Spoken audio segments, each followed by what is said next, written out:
जयकारा, बोल मेरे श्री गुरु महाराज की जय। श्री दयालु परमहंस दयाल महाराज की जय। गुरु महाराज जी के सभी प्रेमियों को हाथ जोड़कर प्रेम भरी जय सच्चिदानंद जी। श्री प्रथम पातशाह जी महाराज जी का अमर जीवन। श्री परमहंस दयाल जी दुख भंजन सुखधाम, चरण कमल अभिराम में पुनि पुनि करूं प्रणाम। पुनि पुनि दंडवत वंदना, सतगुरु के चरना, जो बोहित भव सिंधु के पार लगावन हार। प्रथम रूप में प्रकट हुए कृपा दया को धार, ज्ञान उपदेश सुनाए कर किया ये उजियार। सार शब्द की दात दे किया उपकार महान, जो जन सुमिरे भाव से निश्चय हो कल्याण। कह लग गुण गौरव कहूँ जाका और न छोड़, सिविधि करु बखान में अल्प बुद्धि है मोर। काल कराल के फंद से लीने जीव छुड़ाए, शाश्वत सुख दीना प्रभु श्री दरबार बनाए। जो जन श्री दरबार की चरण शरण अपनाए, आदि व्याधि छूटे सकल सुख में रहे समाये। डूब रहे हैं जीव सब मोह की तीक्ष्ण धार, मौका नाम चढ़ाए कर सतगुरु करते पार। चरण शरण जिसने गही सवराता का भाग, के हृदय उपजा गुरु चरणन अनुराग। विनती दासन दास की प्रभो करो स्वीकार, अपनी कृपा से सतगुरु कर दो भव से पार। श्री परमहंस अद्वैत मत के महान प्रवर्तक, वैराग्य पुंज, तत्ववेता, जन जन के हितैषी श्री परमहंस दयाल जी, श्री श्री 108 श्री स्वामी अद्वैतानंद जी महाराज, श्री प्रथम पातशाह जी के योगी दुर्लभ श्री चरणारविंदों में दासानुदास का श्रद्धा एवं निष्ठा सहित कोटि कोटि दंडवत प्रणाम। महात्मा बुद्ध तथा स्वामी महावीर आदि महापुरुषों ने जब तप की अग्नि में स्वयं को तपाकर कुंदन बना लिया और आत्म साक्षात्कार के धनी हो गए, तब अंतः प्रेरणा ने उन्हें जन जन के संतप्त हृदयों को शीतलता प्रदान करने का आदेश दिया और तब जाकर उन्होंने परोपकार का पथ ग्रहण कर निर्विकार ज्ञान तथा भक्ति के संदेश को जन जन तक पहुंचाया।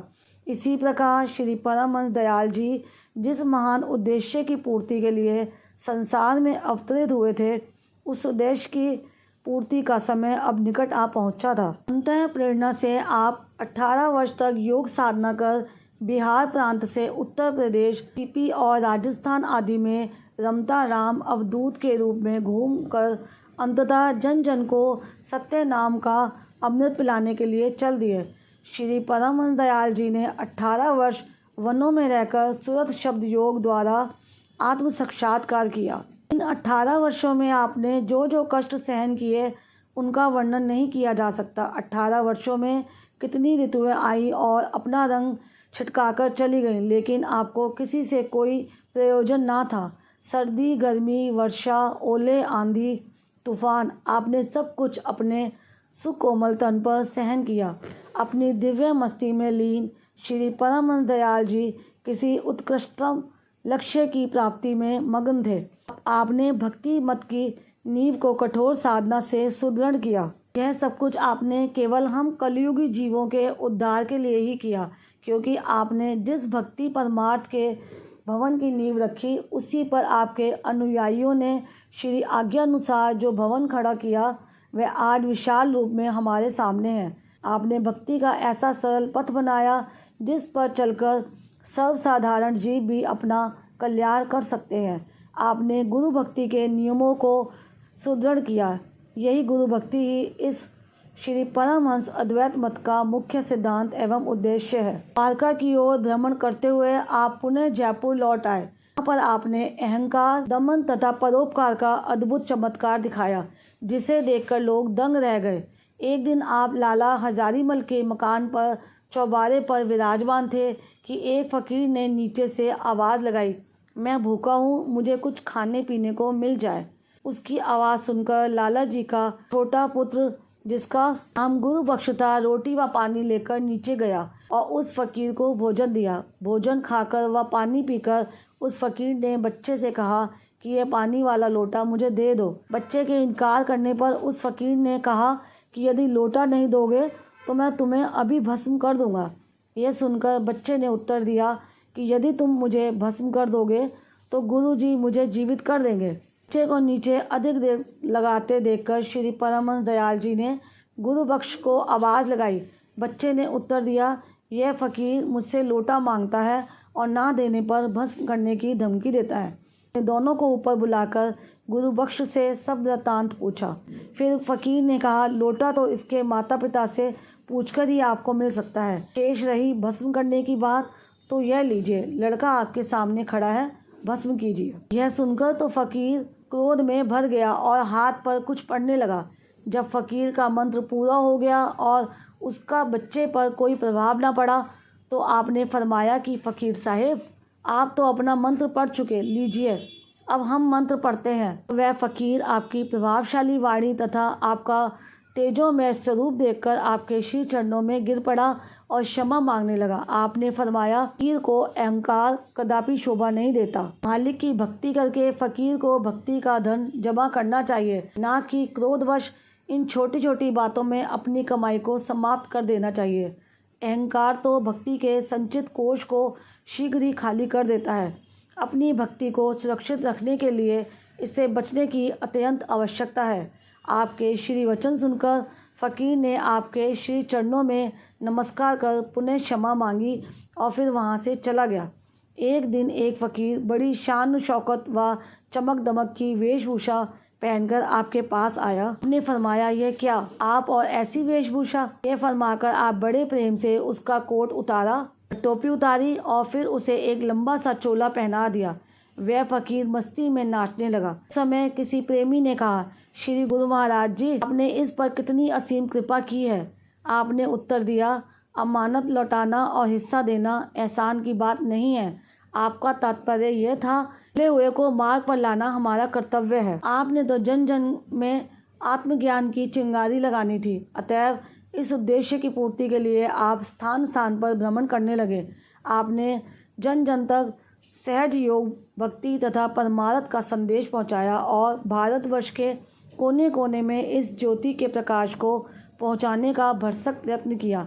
आपकी इस श्री मौज को आपके परम शिष्यों ने पूर्ण रूप से निभाया। परिणाम स्वरूप आज समूचे भारत में ही नहीं अपितु विदेश में भी इस अमर ज्योति की आभा जगमगा रही है।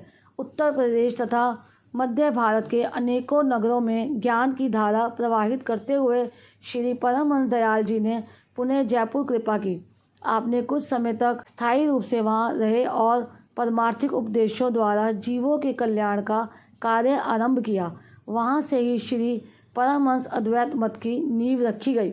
जयपुर में बहुत बड़ी संख्या में आपके प्रेमी हुए। प्रेमियों तथा सत्संगियों के प्रबल आग्रह पर उन्हें परमार्थ लाभ कराने हेतु आपने वहाँ रहना स्वीकार किया। आप वहाँ रहते हुए अपने श्री अमृत प्रवचनों से जन साधारण को मुदित करने लगे। सुंदर शरीर, अत्यंत तेजस्वी मुखारविंद, दिव्य मूर्ति, अतः जब भी श्री अमृत वचनों की धारा प्रवाहित करते तो प्रकृति स्तब्ध रह जाती, शायद जयकारों की ध्वनि से गुंजित हो उठती तथा देवी देवता भी उस तेजस्विनी मूर्ति के सम्मुख सिर झुकाकर शरणागत होने के इच्छुक होते। आपकी वाणी में मधुरता तथा आकर्षण था और आपका जीवन तप एवं वैराग्य युक्त होने से प्रभावित होने वाला था। यही कारण था कि सर्वसाधारण स्वयं प्रभावित होकर आपकी ओर खींचे चले आते। आप में यह भी एक विशेष गुण था कि जिस प्रकार का प्रेमी हो उसके साथ वैसा ही व्यवहार करते। आपके यहाँ ऊंच नीच, अमीर गरीब का कोई भेदभाव ना था। बस आप तो प्रेम के ही भूखे थे। एक दिन श्री परमहंस दयाल जी तथा महंत ईश्वरदास मोती डोंगरी से वापस जयपुर जा रहे थे। रास्ते में एक कुम्हार जो गधे लिए जा रहा था, श्री परमहंस दयाल जी के दर्शन करके चरणों में विनय की कि महाराज, आप मेरे घर भी चलें। उसके साथ हो लिए और उसके घर जा पहुँचे। उसके घर पर कोई बिस्तर भी ना था, अतएव उसने आपको बिठाने के लिए एक फटी पुरानी कथड़ी बिछा दी। आप उसी पर विराजमान हो गए। कुमार ने 2 मोटी मोटी जौ की रोटियां तथा एक मिट्टी का प्याला छाछ से भर श्रद्धापूर्वक आपके आगे रख दिया। आपने बड़े प्रेम से रोटियों का भोग लगाया और छाछ भी पी ली। रोटी का ज़रा सा टुकड़ा महंत रामेश्वर दास जी को भी दिया, परंतु महंत जी जाति धर्म का भेद रखते थे, अतः उन्होंने उसे नहीं खाया, एक और रख दिया। आप महंत रामेश्वर दास जी के निवास स्थान पर पहुँचे तो महंत जी से रहा ना गया और उन्होंने अपनी माता जी से इस बात की चर्चा की और कहा कि आज तो श्री परमहंस दयाल जी को अवश्य ही कष्ट होगा, क्योंकि उन्होंने इतना अधिक भोजन खा लिया है। उनकी माता जी ने कहा कि संतों के संबंध में अधिक बातचीत करना उचित नहीं है, परंतु महंत जी ना माने। श्री परमहंस दयाल जी के श्री चरणों में पहुंचकर कहने लगे कि आप घर पर एक छटांग चावल भी मुश्किल से खाते हैं, फिर आज ये जौ की मोटी मोटी रोटियां कैसे खा गए तथा इतनी छाछ कैसे पी गए। श्री परमहंस दयाल जी ने हंसकर फरमाया, कुम्हार की चिथड़े तोड़कर बनाया हुआ बिछोना श्रद्धा पूरी करने के लिए देखो कैसे प्रेम और नम्रता से उसने बुलाया और खाना खिलाया। यदि उसके घर ना जाते और खाना ना खाते तो वह यही समझता कि साधु लोग अमीरों के यहाँ जाते और मेवे मिठाइयाँ खाते हैं, गरीबों से मिलना ही उन्हें अच्छा नहीं लगता और उसका बढ़ता हुआ प्रेम दब जाता है। शेष आपने देख ही लिया कि कितने प्रेम से उसने खिलाया और हमने खाया है। दोनों तरफ ऐसा प्रेम हो तो खाने पीने की वस्तु क्या, यदि विष भी मिल जाए तो भी कष्ट ना होगा।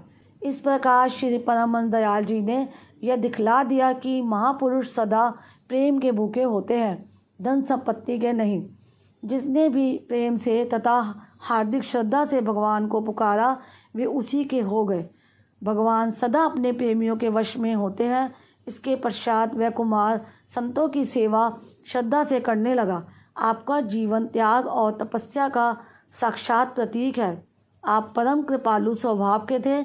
एक दिन सर्दी में एक जागीरदार साहब ने एक बहुमूल्य काबुली दोशाला लाकर आपको उड़ा दिया। अभी जागीरदार साहब वहीं खड़े थे कि एक फ़कीर जो सर्दी से कांप रहा था वहां आया और कहने लगा, बाबा जाड़ा लगता है, हमें कुछ पहनने को दो। आपने अपना चोला उतार कर दे दिया और पूछा, और कुछ? उसने उत्तर दिया, ओढ़ने की आवश्यकता है। आपने वही दोशाला उसे ओढ़ने को दे दिया और पूछा, अब? उसने कहा, सिर नंगा है। आपने अपनी टोपी भी उतार कर दे दी। फिर प्रार्थना की, टांगें नंगी हैं। आपने धोती उतार कर दे दी तथा लंगोट में ही बैठ गए और फिर पूछा, कहिए और कुछ चाहिए? उसने कहा, बस, और प्रसन्न होकर चला गया। उस समय वहाँ पर जो भक्त बैठे थे वे भागे भागे अपने घर गए। कोई आपके लिए चोला ले आया, कोई धोती। इस प्रकार वहाँ पर कितने ही चोले और कितनी ही धोतियाँ इकट्ठी हो गई। आपने फरमाया, देखो त्याग में कितनी शक्ति है। एक धोती और एक चोला त्यागने से कितने ही वस्त्र मिल गए। कुछ कहने या मांगने की आवश्यकता नहीं, त्याग करो, कुदरत स्वयं मददगार बनती है। श्री परमहंस दयाल जी ने एक दिन परमार्थ कार्य के लिए सांभर जाना था। सायं लगभग 4-5 बजे आप कुछ प्रेमियों के साथ जयपुर स्टेशन पर गए। उस दिन प्लेटफॉर्म पर बहुत अधिक चहल पहल थी। यह था कि उस दिन वहाँ वायसराय ने आना था। उसके आगमन को देखते हुए प्लेटफॉर्म पर शामियाने लगवाए गए थे और छिड़काव किया गया था। वहाँ पर एक और सुंदर कालीन बिछा हुआ था और उस पर वायसराय के लिए एक विशेष कुर्सी रखी हुई थी। जब श्री परमहंस दयाल जी कुछ प्रेमियों के साथ प्लेटफॉर्म पर पधारे, उस समय दरोगा रामचंद्र जी, जो सरकारी कर्मचारी थे और आपके परम श्रद्धालु थे, वे वायसराय के आगमन तथा स्वागत हेतु प्लेटफॉर्म पर घूम रहे थे। उन्होंने जब आपको आते हुए देखा तो शीघ्र ही एक कालीन तथा कुर्सी ले आए और वायसराय की कुर्सी से कुछ दूरी पर वह कालीन बिछवा कर उस पर कुर्सी रखवा दी। आपको उस पर विराजमान होने के लिए विनय की। आप उस कुर्सी पर विराजमान हो गए। दरोगा रामचंद्र जी अन्य प्रेमियों के साथ आपके श्री चरणों में बैठ गए। अन्य कर्मचारी ये देखकर हैरान हो गए, क्योंकि वायसराय की निर्धारित गाड़ी आने का समय समीप था, परंतु दरोगा रामचंद्र जी तो श्री दर्शन करने तथा श्री प्रवचन अमृत पान करने में मगन थे। कर्मचारी एक एक करके अपने कमरे से बाहर आकर आपको श्री परमहंस दयाल जी को देखते। अलौकिक छटा को लिए हुए तेजस्वी स्वरूप में आपका व्यक्तित्व सबको असाधारण प्रतीत हो रहा था। नियत समय पर निर्धारित रेलगाड़ी आ गई। श्री परमहंस दयाल जी ने दरोगा रामचंद्र जी को फरमाया कि भक्त जी अब जाओ और स्वागत आदि का कार्य करो। वे श्री आज्ञा पाकर वायसराय के स्वागतार्थ रेलगाड़ी के उस डिब्बे के पास गए जिसमें वायसराय सवार थे। जब वायसराय गाड़ी से नीचे उतरे तो उनकी दृष्टि सामने विराजमान महान व्यक्तित्व के धनी श्री परमहंस दयाल जी की ओर गई। देखते ही वहीं खड़े हो गए। फिर दरोगा रामचंद्र जी से पूछा कि क्या आप इन महापुरुष से कुछ परिचित हैं? तब दरोगा रामचंद्र जी ने श्री परमहंस दयाल जी के विषय में कामिल मुर्शिद फकीरी वेश में असाधारण व्यक्तित्व का श्रद्धायुक्त परिचय दिया। वायसराय ने यह सुनकर तथा देखकर श्री परमहंस दयाल जी को श्रद्धा युक्त नमस्कार करके कहा कि ये सचमुच ही कोई महादिव्य व्यक्तित्व वाले संत हैं। इसके पश्चात वे अपनी कुर्सी पर जाकर बैठ गए। इस अद्भुत दृश्य को देखकर सभी लोग अचंभित थे कि कहाँ तो वायसराय के स्वागत के लिए जनता तैयार खड़ी थी और कहाँ वायसराय ने सबके सामने ही श्री परमहंस दयाल जी का अभिनंदन एवं अभिवादन किया। महापुरुष जिस पर भी कृपा दृष्टि करें वह इसी ज्योति को पहचान सकता है। थोड़ी देर बाद किशनगढ़ वाली गाड़ी आ गई। आप उसमें विराजमान होकर सांभर चले गए। रूहानी शब्द, बड़े भाग्य से पाया है न तन का ये अवसर, प्राणी हाथ में आया है। इसमें प्रभु नाम ध्या, यही असली काम तेरा, इसे रखना याद सदा। कहती है संतवाणी, श्वासों की माला पर तू नाम सुमिर प्राणी। दुनिया के धंधे सब तेरे काम ना आएंगे, जाएगा दुनिया से जब संग नाम ही जाएगा। प्रभु नाम ही है प्राणी, अंत साथ निभाएगा। संतों की शरण में आ, अब चेत के ए दासा, सुमिरन में मन को लगा। आप सभी ने रसपान किया श्री प्रथम पातशाह जी महाराज जी का अमर जीवन। अगर ये वीडियो आपको अच्छी लगी हो तो वीडियो को लाइक करके आप कमेंट बॉक्स में जय सच्चिदानंद जी ज़रूर लिखिएगा और चैनल पर अगर पहली बार आए हैं तो चैनल को सब्सक्राइब भी करना मत भूलिएगा।